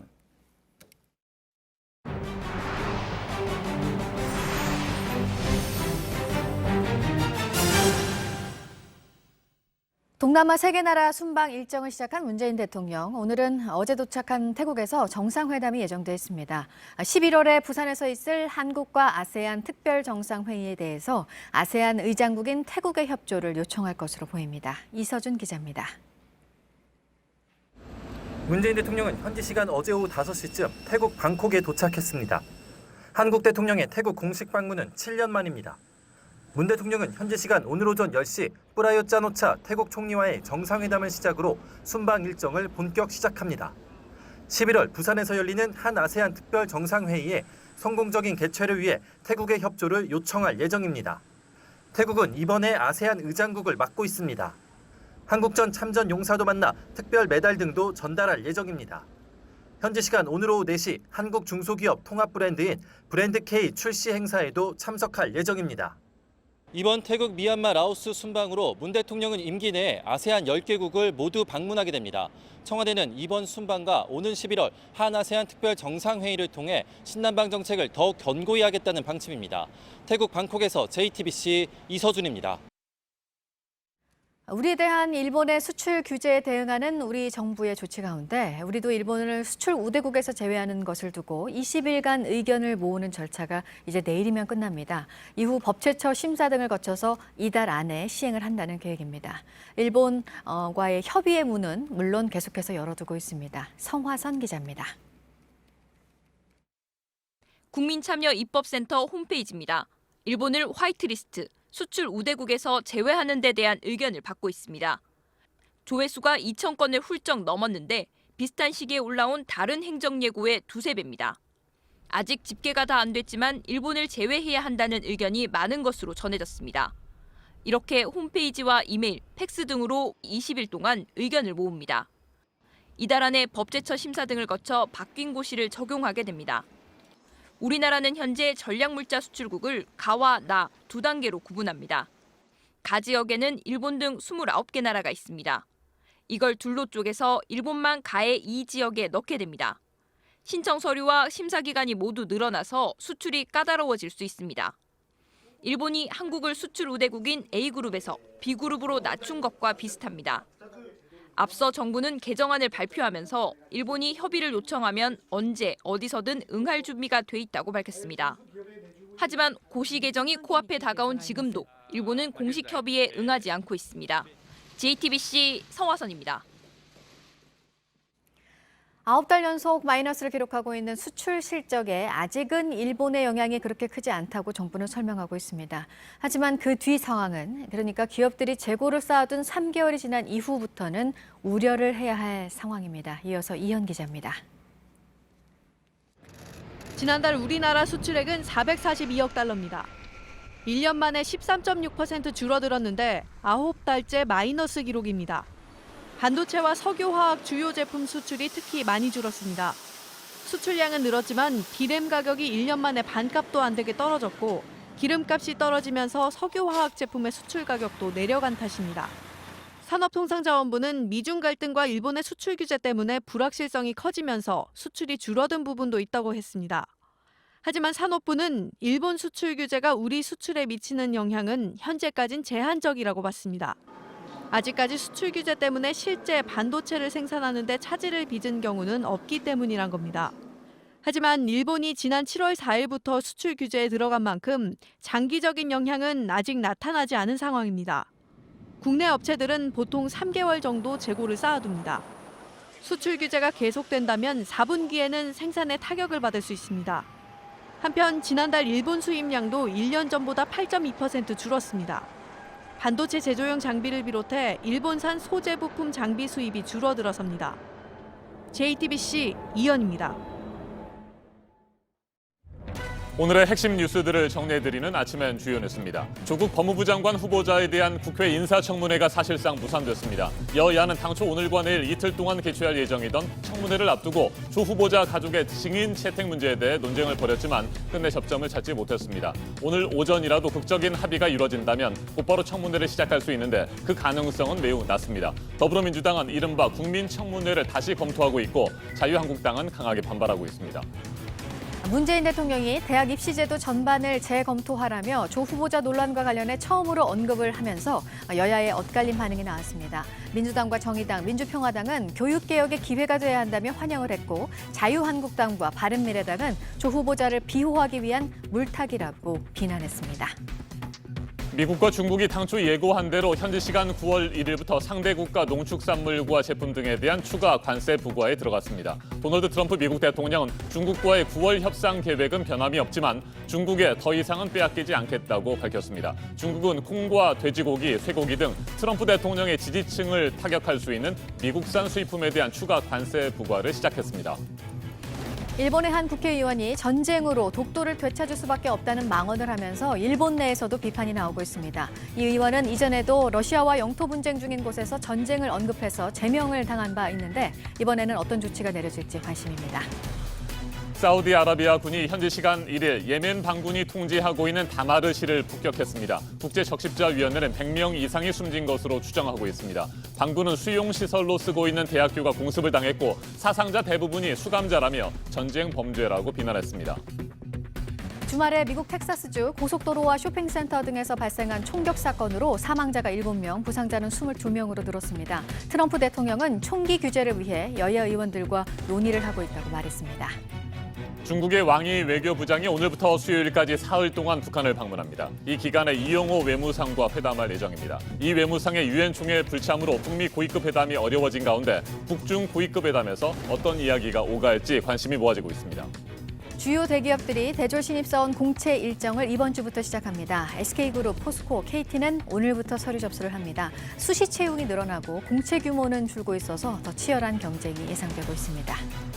조국 법무부 장관 후보자의 국회 인사청문회가 사실상 무산된 가운데 오늘은 최기영 과학기술정보통신부 장관 후보자와 조성욱 공정거래위원장 후보자 인사청문회는 예정대로 열립니다. 최기영 후보자에게는 과학기술 발전 방향에 대한 질의가, 조성욱 후보자에게는 재벌 개혁에 대한 질의가 집중될 것으로 예상됩니다. 지금까지 아침엔 주요 뉴스 정리해드렸습니다. 홍콩 시위가 다시 시위대와 경찰의 무력 충돌로 번졌습니다. 평화 시위 기조가 사실상 깨진 건데요. 실탄과 최루액이 등장하고 도심 곳곳이 불길에 휩싸였습니다. 무장 경찰이 지하철까지 들이닥쳐 시위대를 체포하기도 했습니다. 박현주 기자입니다. 곤봉을 든 홍콩 경찰이 지하철 여간에 들이닥쳤습니다. 객차 안에서 곤봉을 휘두르고 시위대는 바닥에 웅크려 앉아 손을 내젓습니다. 홍콩 경찰이 특수부대를 동원해 지하철까지 시위대를 쫓아가 체포한 겁니다. 홍콩 경찰은 빅토리아 공원 근처에서 경고용 실탄을 쏘기도 했습니다. 시위대를 낙인 찍기 위해 파란 물감이 섞인 물대포를 쏘고 무차별적으로 최루탄을 발사했습니다. 시위대도 격렬하게 저항했습니다. 홍콩 완차이의 경찰청 부근 도로에선 시뻘건 불과 검은 연기가 치솟았습니다. 시위대가 불을 지르고 경찰을 향해 화염병을 던진 겁니다. 시위대는 중국 5성 홍기를 독일 나치에 빗댄 차이나치 깃발을 들고 거리를 행진하기도 했습니다. 중국 관영 언론은 시위대를 강하게 비난했습니다. 신화통신은 폭도들이 홍콩을 혼란에 빠뜨렸다며 3개월 가까이 평화 시위를 내세웠지만 본색이 드러난 것이라 비판했습니다. 하지만 시위대는 앞으로도 홍콩 국제공항으로 가는 길목을 모두 막는 교통 방해 시위에 더해 총파업과 동맹 휴학까지 예고한 상황입니다. JTBC 박현주입니다. 호주 퍼스 지역에서 비행 수업 도중 강사가 의식을 잃는 아찔한 사고가 있었습니다. 경비행기엔 강사 외에 한 번도 직접 착륙해본 경험이 없는 학생이 함께 타고 있었는데요. 이 학생이 1시간 동안 비행을 하며 관제소로부터 방법을 배운 뒤 무사히 착륙에 성공했습니다.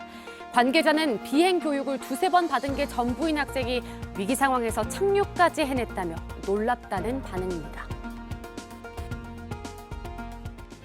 엘살바도르에서 불덩이가 오고 가는 이색 축제가 열렸습니다. 불덩이를 거리로 마구 던집니다. 싸움이 벌어진 건가 싶은데 매년 열리는 불덩이 던지기 축제 현장입니다. 불덩이를 던지는 건 화산 속의 악령과 싸운다는 의미의 전통 의식인데요. 과거의 화산 폭발을 기억하자는 취지로 시작돼 연례 행사로 자리 잡았습니다. 참가한 사람들은 다치지 않으려고 특수장갑을 끼는데요. 그럼에도 해마다 수십 명이 가벼운 화상을 입는다고 합니다. 독일 베를린에선 퍼그 달리기 대회가 열렸습니다. 대회에 참가하려고 곳곳에서 퍼그들이 모였는데요. 가는 날이 장날이라고 뜨거운 날씨 때문에 달리기 대회가 취소돼 버렸습니다. 그러거나 말거나 개들은 놀기 바쁜데요. 못내 아쉬운 주인들이 직접 달리기에 나섰습니다. 한 참가자는 달리기 대회보단 퍼그들이 함께 한다는 게 더 중요하다며 소중한 추억이 됐다고 말했습니다.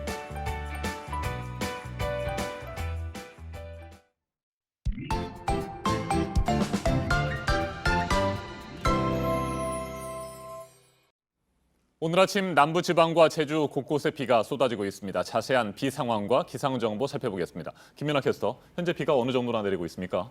네, 현재 전남 해안과 제주에는 호우특보 발효 중이고요. 시간당 20mm 안팎으로 세차게 퍼붓고 있습니다. 남부 내륙 쪽으로는 시간당 2에서 3mm 정도로 비교적 약한 편입니다. 네, 이번 주에 비가 아주 자주 내린다고 하는데 가을 장마라고 할 수 있습니까?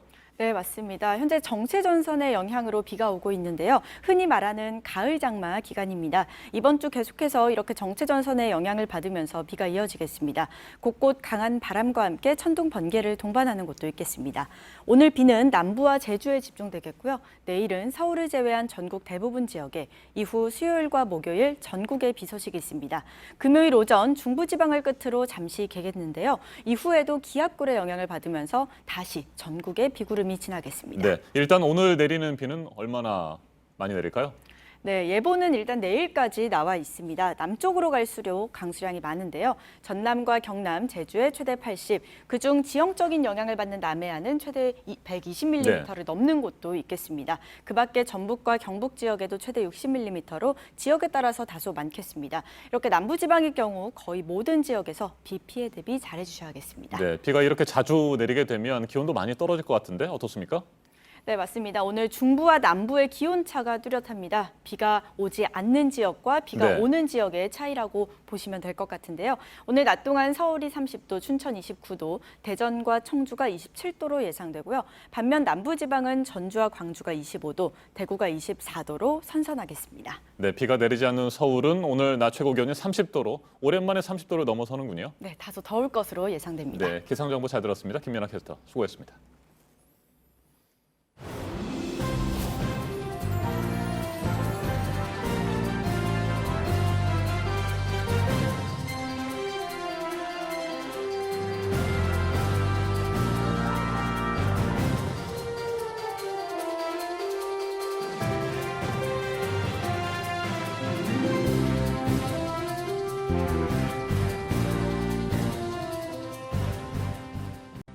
네, 월요일 아침 8시 6분 지나고 있습니다. 지금 이 허리케인 때문에 미국이 초비상입니다.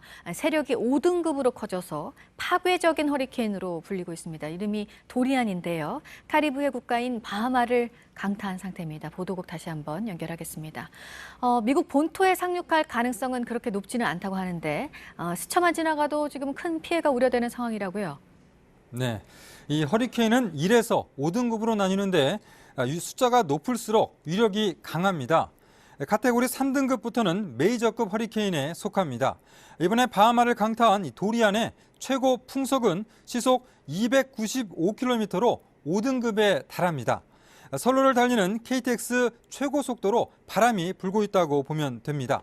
역대 육지를 강타한 대서양 허리케인 중에서 가장 강력한 것들과 동급이라고 외신들이 전했습니다. 비상 상황인 바하마에선 가옥의 지붕이 날아가고 나무가 뽑히는 등의 피해가 잇따르고 있습니다. 바하마는 미 남동부 플로리다와 쿠바 사이에 있는 섬나라인데요. 도리아는 바하마를 강타한 뒤 북동쪽으로 진로를 바꿔 미국의 남동부 해안으로부터 멀어질 것으로 예상됩니다. 이렇게 되면 미국 본토에 상륙하지 않을 가능성이 높지만 플로리다와 조지아, 북부 남부 캐롤라이나에서는 강풍과 홍수 등이 닥칠 수 있습니다. 네, 이런 상황에서 도널드 트럼프 대통령은 폴란드 방문을 취소하고 허리케인 대응책을 논의하고 있습니다. 플로리다와 남부 캐롤라이나 등은 비상사태가 선포됐습니다.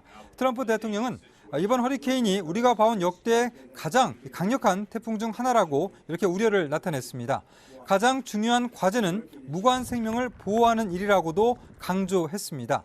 다만 트럼프 대통령이 도리안 피해 최소화를 위해 팔을 걷어붙인 데는 플로리다가 2020년 대선의 최대 승부처인 점도 감안된 게 아니냐는 그런 견해도 있습니다. 네, 세계 일주 요트 대회에 처음으로 나간 우리나라 팀 소식도 있네요. 네, 런던 템스강에서 태극기를 두른 요트 이매진 유어 코리아호가 현지 시간 1일에 출항했습니다.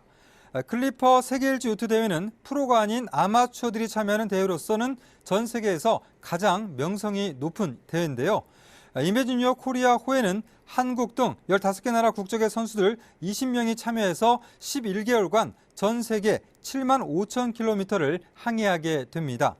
생업을 포기하고 대회에 참가하는 아마추어 선수들은 오히려 최대 8천만 원의 참가비를 낸다고 합니다. 그래서 전무직 종사자가 많이 참가하고 있습니다. 이번 대회는 우리나라를 비롯해서 베트남, 하롱베이 등 모두 11개 팀이 참가했습니다. 지금까지 아침엔 지금 JTBC 이재승입니다.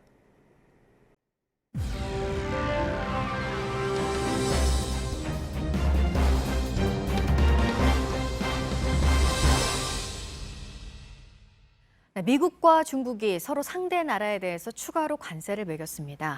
실생활과 밀접한 먹고 입는 제품들이 포함이 되어 있습니다. 그래서 그 여파를 좀 더 짚어보도록 하겠습니다. 최인택 중앙일보 국제전문기자 나왔습니다. 어서 오세요. 네, 안녕하십니까. 네, 이번에 관세가 매겨진 제품들이 그러니까 봐야 되는 게 소비자가 체감을 할 만한 그런 물품들에 대해서입니다. 먼저 미국이 이제 중국에 대해서 매긴 제품들을 보면 중국산 그러니까 생활용품들이에요. 뭐 옷이라든가 신발, 뭐 먹는 버터, TV까지. 네. 예, 특히 이제 기저귀에다가 우리들이 자주 쓰고 있는 이제 블루투스 이어폰, 네. 텔레비전 이런 상품들이 들어가기 때문에 지금까지는 여러 가지 이제 그 산업용 자재, 뭐 철강이라든지 이런 데다가 네. 주로 이제 부과를 해왔는데요. 네, 이번에는 네. 바로 소비자들이 체감할 수 있는. 그래서 지금까지 그 미중 경제 전쟁이 굉장히 이제 강하게 진행되고 서로 격돌을 했습니다만은 네. 미국 소비자들은 그냥 먼 나라 일로 생각을 했는데 잘 느끼지를 못했었죠. 예, 바로 이제 지금 전쟁이 굉장히 시작되고 있고 진행되고 있고 이게 우리에게 영향을 끼치는구나 그런 걸 느낄 수밖에 없는 그런 조치라고 그러겠습니다. 이번에 해당되는 제품이 이제 1,100억 달러이고요, 3,200 품목입니다. 그런데 원래는 3천억 달러어치 제품에 대해서 부과할 예정이었습니다. 그런데 이제 중국에서 만들어지는 그 미국 브랜드의 상품들, 뭐 휴대전화라든지 이런 제품들 일단 뺐습니다. 그리고 뺀 이유가 이런 게 이제 그 추수감사절 가을에 있는 아주 대규모 이제 선물을 하는 그 세일 기간이죠. 그때는 이제 일단 넘어가고 12월 15일에 부과하겠다 이렇게 연기를 했는데 사실상 지금 소비자 부과가 이제 3천억 달러에 해당되는 그런 소비자 타격이 시작된 셈입니다. 네. 중국도 가만히 있지 않았습니다. 중국도 이번에 미국의 제품에 그 관세를 매긴 게 뭐 돼지고기, 소고기, 콩, 이것도 농축산물들에 대해서 지금 관세를 매긴 거잖아요. 네, 그렇습니다. 일각에서는 지금 그 미국에서 트럼프 대통령의 텃밭이 중서부 농업 지역이기 때문에 농산물, 쇠고기, 돼지고기, 대두 이런 데다가 물렸다고 그러는데 역으로 중국에 대해서도 스스로에게 칼을 겨누는 그런 조치가 됩니다. 왜냐하면은 중국인에게 돼지고기가 없어서는 도대체 생활이 안 되거든요. 그리고 대두는 중국 사람들이 수입해서 뭐 두부 만드는 데 쓰는 양은 별로 많지 않습니다. 대부분이 가축 사료로 쓰입니다. 그걸 이제 막았다는 것은 중국 내 축산물 공급에 문제가 생길 수 있는데 그럼에도 불구하고 중국이 이렇게 했다는 것은 자존심 문제도 있고 네. 서로 일단 부딪혀보자는 그런 이제 각오를 보이는 것으로 해석할 수 있겠습니다. 네. 그러면은 이렇게 하면 미국과 중국 서로 누가 더 손해일 것인가? 지금 미국에서 얘기가 많이 나오는 게 미국 가계 소비가 무너질 것이다 뭐 이런 얘기도 지금 나오고 있잖아요. 네, 지금 보면은 이렇게 이제 계속 부과를 하게 되면은 네. 장기적으로 이제 한 가게당 $1,000 정도 더 내야 된다. 미국인들이 쓰는 소비 상품에 미국 정부가 관세를 부과했습니다. 그럼 소비자들에게 결국 가격으로 이제 전가되는데요. 1인당 한 가구당 $1,000면은 그 체감으로는 적지 않은 그런 이제 비용이 되겠습니다. 그 때문에 이제 소비자 지출이 줄어들면은 이로 인해서 미국 경제 전반에 타격을 줄 것이다. 그런 예상이 나오는데요. 지금 하나 우리가 봐야 될 게 네. 지난해 미국과 이제 그 중국 간의 무역을 보면은 서로 규모가 5,300억 달러, 미국이 중국산 제품을 5,300억 달러를 수입하고 미국에다가 중국에 미국이 파는 건 1,100억 달러에 지나지 않습니다. 서로 이제 관세를 부과하고 하다 보면은 중국 입장에서는 더 이상 부과할 게 없습니다. 조금 뭐 동일 액수로 하다 보면은 그래서 그 미국이 더 유리하다고 생각하는 사람도 있는데 중국은 그러면은 미국산 제품을 수입하지 않고 가격 부담을 기업이라든지 소비자에 전가하면서도 버틸 수 있는 거대한 시장이 있다.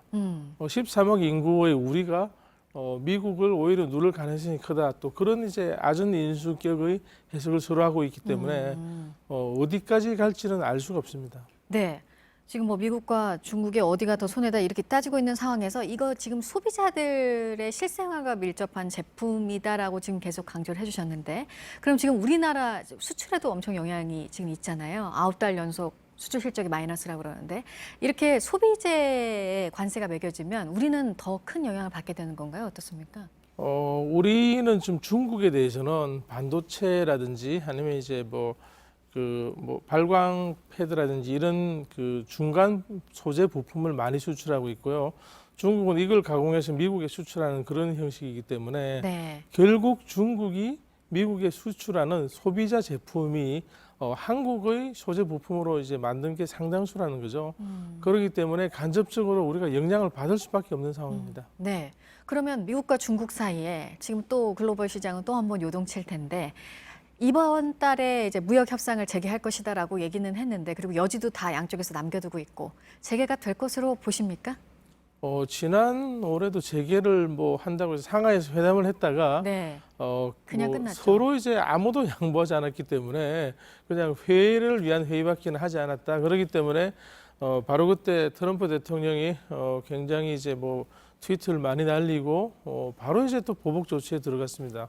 그렇기 때문에 열리는 게 중요한 게 아니고 서로 이제 협상의 자세가 되어 있는지 그리고 만나서 어디까지 얘기를 할 수 있는지 여기에 문제가 달려 있다고 보겠습니다. 네, 미국과 중국 간의 소비자들이 체감할 만한 관세 부과가 이번에 이루어져서 좀 더 짚어봤습니다. 최인택 중앙일보 국제전문기자였습니다. 고맙습니다.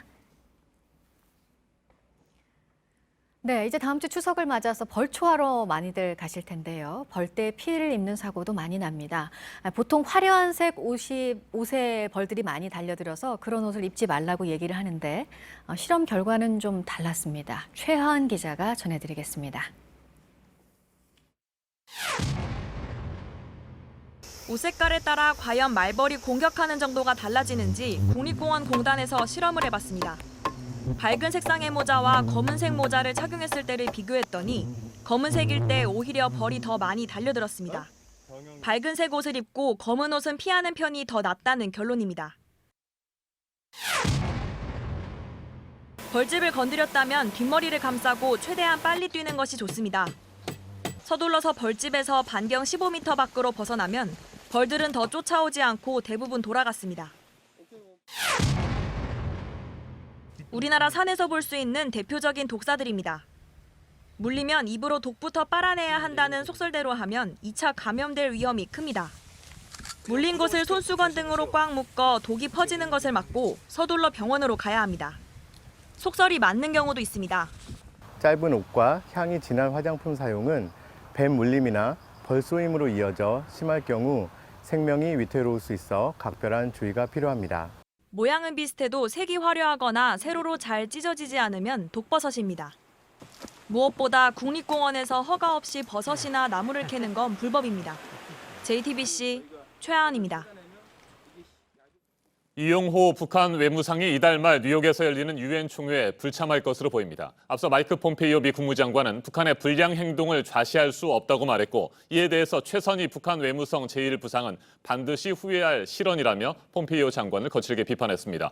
북한과 미국의 기싸움이 장기화되면서 비핵화 협상은 다시 안개 속으로 빠져드는 모양새입니다. 이 같은 상황에서 중국 왕이 외교부장은 오늘 평양을 방문합니다. 홍현익 세종연구소 수석연구위원 자리에 함께했습니다. 어서 오십시오. 안녕하십니까. 네, 일단 이용호 북한 외무상 뉴욕 유엔 총회에 불참하는 것으로 알려졌습니다. 네. 정확한 이유가 뭘까요? 지금은 고위급 협상할 때가 아니다. 네. 뉴욕에 가면 미국 땅이기 때문에 폼페이오를 만날 가능성이 큰데 지금은 이렇게 상황이 북미 간에 우리가 만족하고 있지 않으니까 만나봐야 합의될 게 없다. 따라서 합의될 사항을 미리 얘기해주면 갈 수도 있다. 아하.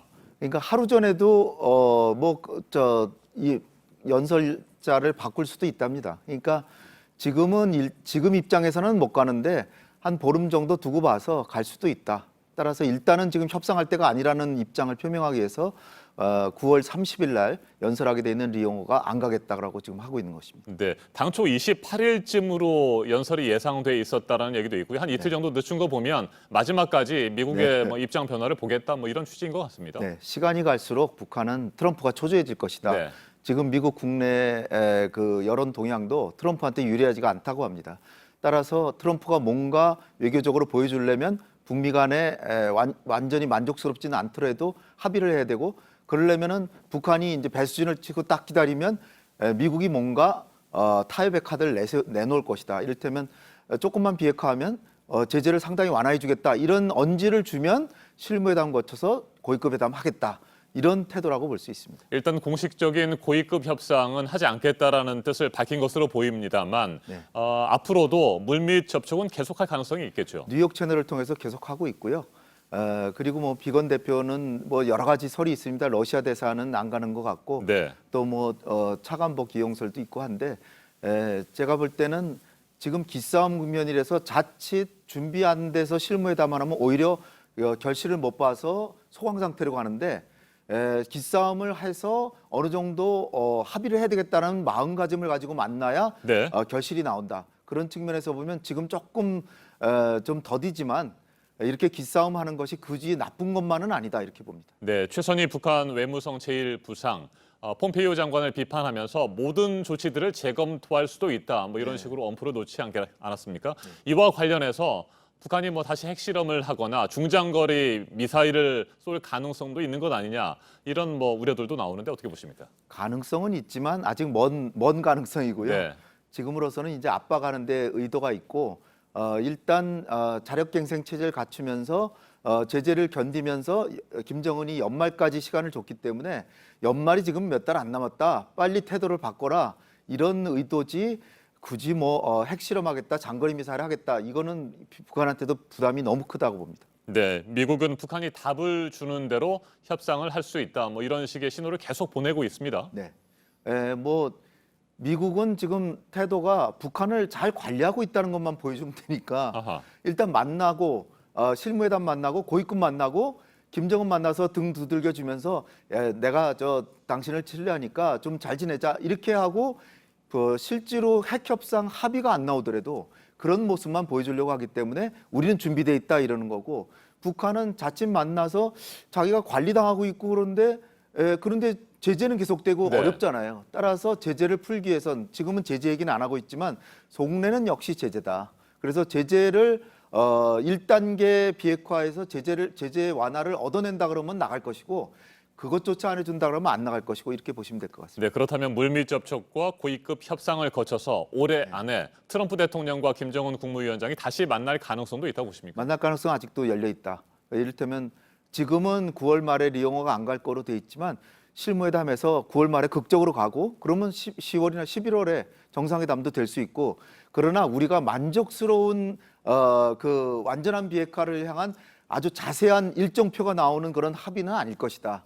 그러나 트럼프가 이 정도면은 일단 북한은 관리하는 거고 내가 재선되면 완전히 비핵화시키겠다 이런 식으로 할 정도, 그 정도의 합의는 아직도 기대할 수가 있다고 봅니다. 네, 미국과 북한이 계속해서 설전을 벌이면서 공방을 하고 있는 상황인데 네. 자, 이 같은 상황에서 중국의 왕이 외교부장이 오늘 평양을 방문합니다. 네. 어떤 의도일까요? 중국과 북한이 서로에게 카드를 이제 주는 그런 행동이라고 보는데요. 네. 북한은 아무리 제재해봤자 우리는 중국하고 90% 무역을 하고 있고 왕이가 와서 또 지원한다 그러고 일설에 의하면은 뭐 80만 톤의 식량을 준다고도 하니까 식량은 지금 주는 거 미국도 못 말리잖아요. 그러니까 식량난인데 식량을 80만 톤이다 준다고 하면 우리는 5만 톤 준다 그랬는데 따라서 80만 톤은 아니더라도 경제 지원만 되면 북한은 버틸 수 있다. 이런 걸 북한은 노리는 거고요. 중국은 지금 미국과의 무역 전쟁이 한참인데 여차하면은 북한 문제도 협조하지 않을 수 있다. 네. 이런 걸 보여줌으로써 대미 협상력을 강화하려는 그런 의도라고 보입니다. 네, 끝으로 한 가지만 더 살펴보죠. 북한은 러시아 동방경제 포럼에도 이용남 부총리를 파견할 예정이라고 합니다. 뭐 중국뿐만이 아니고요. 러시아와도 더욱 밀착하려는 모습을 보이는 것 같은데 이것도 미국과의 협상에서 지렛대로 활용하겠다는 측면일까요? 네. 사실 푸틴 대통령이 문재인 대통령이 한번 동방경제 포럼에 또 오시기를 바랬는데 우리는 그렇지는 않은 것 같은데요. 4월 25일 날 푸틴하고 김정은하고 만났기 때문에 관계가 좋아졌습니다. 네. 그래서 이제 부총리급으로 급을 올려서 보내는데 북러 간에는 경협할 게 많고 남북러 경협으로 이어지면 우리한테도 엄청난 이득이 되기 때문에 러시아를 잘 활용하면 한반도 문제 해결에도 큰 도움이 된다. 이런 측면을 착안해야 될 것 같습니다. 알겠습니다. 오늘은 여기까지 듣겠습니다. 지금까지 홍현익 세종연구소 수석연구위원이었습니다. 말씀 잘 들었습니다. 감사합니다. 이른바 패스트트랙 수사와 관련해 자유한국당 관계자가 처음으로 경찰에 출석해 조사를 받았습니다. 그런데 한국당 의원들은 여전히 경찰 소환에 응하지 않고 있습니다. 황교안 대표와 나경원 원내대표도 이번 주 소환 통보를 받았지만 출석하지 않겠다는 뜻을 밝혔습니다. 이상엽 기자가 보도합니다. 자유한국당 당원인 김준교 전 청년 최고위원 후보가 최근 경찰 조사를 받은 걸로 파악됐습니다. 김 전 후보는 선거법 개정과 검경 수사권 조정 등을 포함한 패스트트랙 지정을 두고 국회의원가 앞에서 몸싸움을 한 혐의를 받습니다. 한국당 관계자가 경찰에 나와 조사를 받은 건 이번이 처음입니다. 앞서 경찰은 여야 의원 97명에게 출석 요구서를 보냈는데 이 중 한국당 의원은 59명입니다.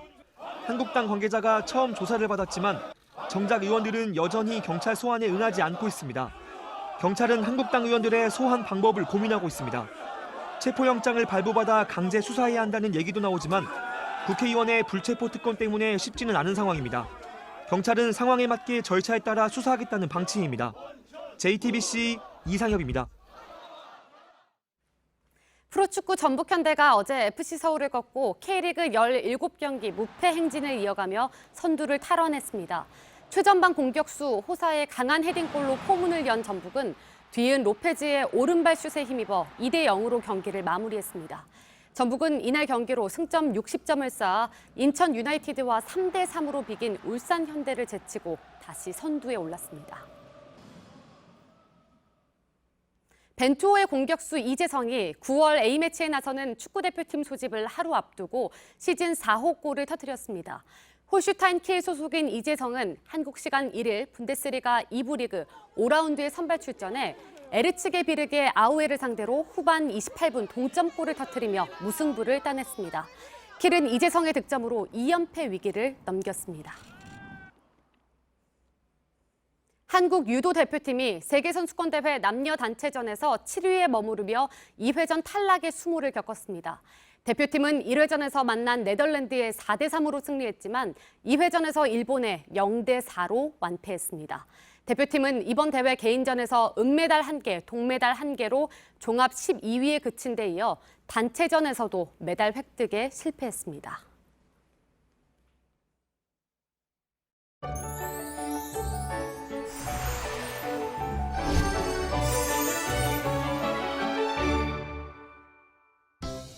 제주 남쪽 해상에 위치한 정체전선의 영향으로 아침 출근길 제주와 남부지방 곳곳에 비가 오고 있습니다.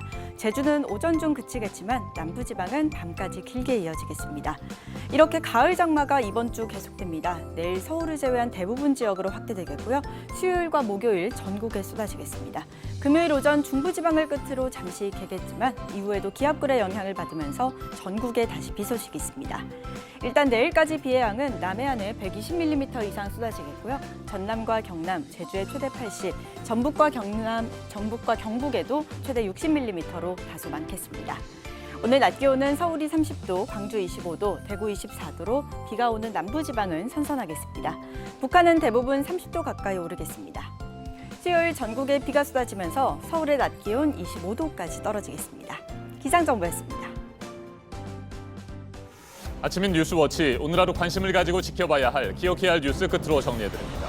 조국 법무부 장관 후보자에 대한 국회 인사청문회가 사실상 무산됐습니다. 여야는 당초 오늘과 내일 이틀 동안 개최할 예정이던 청문회를 앞두고 조 후보자 가족의 증인 채택 문제에 대해 논쟁을 벌였지만 끝내 접점을 찾지 못했습니다. 오늘 오전이라도 극적인 합의가 이루어진다면 곧바로 청문회를 시작할 수 있는데 그 가능성은 매우 낮습니다. 더불어민주당은 이른바 국민청문회를 다시 검토하고 있고 자유한국당은 강하게 반발하고 있습니다.